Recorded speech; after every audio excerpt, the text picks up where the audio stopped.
Olá, tudo bem com vocês? Sejam bem-vindos a mais um momento A Luz na Palavra. Vamos dar sequência aos nossos vídeos sobre simbolismo, sobre a simbologia do texto de João 18, onde nós já falamos nos vídeos anteriores sobre alguns desses símbolos, que é o jardim da obediência, que é o beijo da traição, e hoje o nosso terceiro símbolo, nosso terceiro simbolismo é a espada. Vamos chamá-la de espada da rebelião.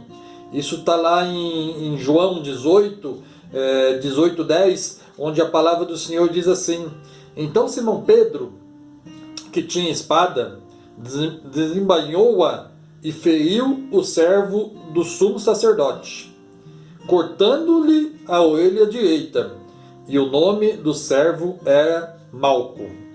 Então todos os discípulos tinham declarado corajosamente a sua devoção a Cristo. Isso está no livro de Mateus 26:35, onde a palavra do Senhor diz assim: Eu trouxe a minha espada, a espada do Espírito, a espada que é a palavra de Deus. Vamos entender sobre isto. Então, Mateus 26:35, a palavra do Senhor diz assim, Disse-lhe Pedro: Ainda que me seja necessário morrer contigo, não te negarei.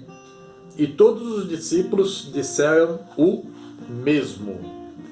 Então nós vemos ali que todos os discípulos haviam declarado corajosamente a sua devoção a Cristo. E Pedro decidiu prová-la e mostrá-la, desembainhando ali, mostrar através da sua espada. Ele desembainhou a espada com um gesto rápido e começou a lutar. Não há dúvidas de que o apóstolo entendeu mal o que Jesus havia dito sobre a espada, sobre as espadas, um pouco antes, naquela mesma noite. Em Lucas 22, do versículo 35 a 38, a palavra do Senhor diz assim, Lucas 22, do versículo 35 ao 38. Vamos lá. E disse-lhes: Quando vos mandei sem bolsa, alforge ou sandálias, faltou-vos porventura alguma coisa? Eles responderam: Nada. Disse-lhe, pois: Mas agora aquele que tiver bolsa, tome-a, como também o alforge, e o que não tem espada, venda a sua veste e compre-a.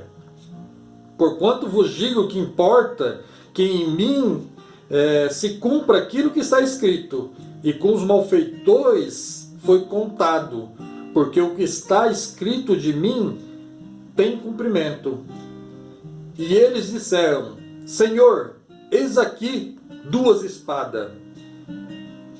E ele lhes disse: Basta.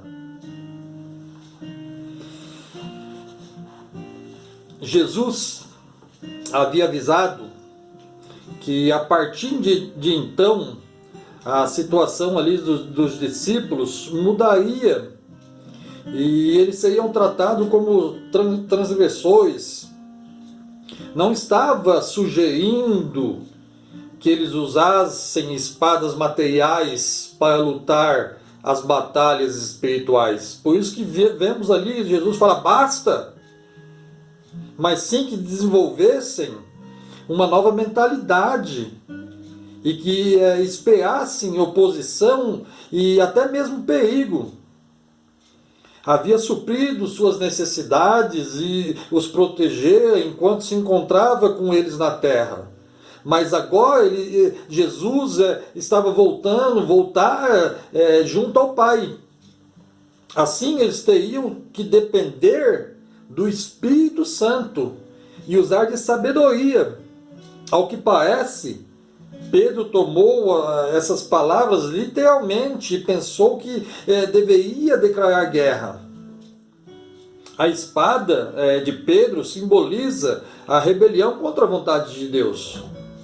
Pedro deveria ter entendido que Jesus seria preso e se entregaria voluntariamente a seus inimigos. Mas o apóstolo cometeu todos os erros possíveis. Lutou contra o inimigo errado, com a arma errada, pelo motivo errado e obteve o resultado errado. Ele resistiu abertamente à vontade de Deus, servindo de empecilho à obra que Jesus vier ao mundo realizar. Apesar de admirarmos a sua coragem e sinceridade, esse gesto certamente foi uma demonstração clara de zelo sem conhecimento. Por que Pedro falhou desse modo? Em primeiro lugar, discutiu com Jesus quando lhe advertiu que negaria seu mestre naquela mesma noite.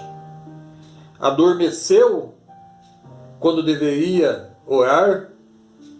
Falou quando deveria ouvir. Imitou os inimigos que foram prender Jesus, pois eles também estavam armados com espadas. Pedro descobriria que a arma usada pelos servos de Deus em suas batalhas espirituais é a espada do Espírito. Isso está lá no livro de Hebreus 4:12, está no livro de Efésios 6. Em Pentecostes usaria essa espada para conquistar 3.000 almas. Jesus não precisava da proteção de Pedro. Se quisesse ser liberto, ele poderia ter convocado uma legião de anjos, não é verdade? De acordo com o relato de Lucas, Jesus curou a orelha de Malco, o que certamente foi um ato de sua graça. Também foi um ato de bondade para com Pedro, pois caso Malco não houvesse sido curado, é possível que Pedro também tivesse sido preso e talvez até crucificado também. Pedro agia como um dos zelotes judeus, não como um discípulo de Jesus Cristo. Além do mais, foi um ato de bondade para com Malco. Afinal, era apenas um servo. Por que se preocupou com ele? Era um inimigo? Do lado dos homens que estavam para prender Jesus, ele merecia sofrer. Será que Malco chegou a segurar Jesus? Se o fez, deve ter colocado as mãos sobre o Santo Filho de Deus. Mas apesar de o servo ser um pecador que merecia a ira de Deus, Malco não foi julgado. Em vez disso, Deus o curou. Esse foi o último milagre de Jesus antes da cruz. É importante lembrar que esse milagre revela a sua graça para conosco. Se Jesus tinha o poder de aturdir uma multidão armada e de curar uma orelha decepada, também poderia ter escapado da prisão, do julgamento e da morte, não é verdade? Mas se sujeitou, aleluia, voluntariamente, e fez isso por nós, fez isso por mim, fez isso por vocês. É triste quando pessoas, quando cristãos bem intencionados, porém, podemos dizer assim, a palavra pode soar forte, mas é verdade, porém ignorantes, tomam a espada para defender o Senhor Jesus Cristo. Temos visto muito isso nas redes sociais ultimamente. Pedro feriu outro ser humano, algo que cristão nenhum deve fazer. Também prejudicou o testemunho de Cristo e deu a falsa impressão de que os discípulos de Cristo odiavam os inimigos e desejavam destruí-los. Quantos seguidores de Cristo vemos hoje em dia caindo no mesmo erro? de Pedro, lutando com armas erradas, ferindo a quem deveriam amar e orar por eles. Lembrem-se que a espada que temos que usar é a espada do Espírito Santo, a palavra de Deus. Não podemos usar a arma errada. Assim como nós aprendemos nesse dia, que nós possamos usar as armas corretas e não ferir aqueles que têm que ser amados. Nós temos que seguir os ensinamentos do nosso Senhor Jesus. Esta é a revelação do terceiro símbolo do nosso estudo. Não perca os próximos vídeos e não percam os próximos 2 simbolismo desse nosso texto.